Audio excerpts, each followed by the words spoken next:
الان ماسه استوب کرده، یعنی پر شده، چاله پر شده، قیف پر شده. ماشین رو میبندیم، اینو برمیداریم. الان اینو چون از قبل با وزن سنباتل صفر کرده بودیم، وزنی که به ما میده وزن خود ماسه داخله. 2 کیلو 480 گرم از اون 6 کیلویی که اولیه ریخته بودیم داخل سنباتل مونده. این ماسه ای هم که بالای سینی مونده ماسه ایه که داخل قیف بوده و ما وزن اینو از قبل داریم.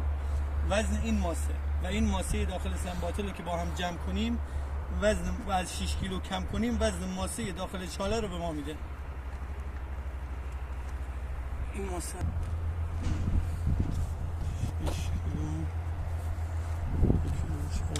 6 کیلو وزن اولیه، وزن داخل سنباتل.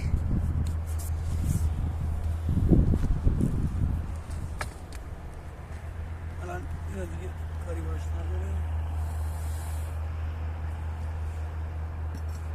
این ماسترم با استفاده از علکی که از قبل آماده کردیم تمیز میکنیم.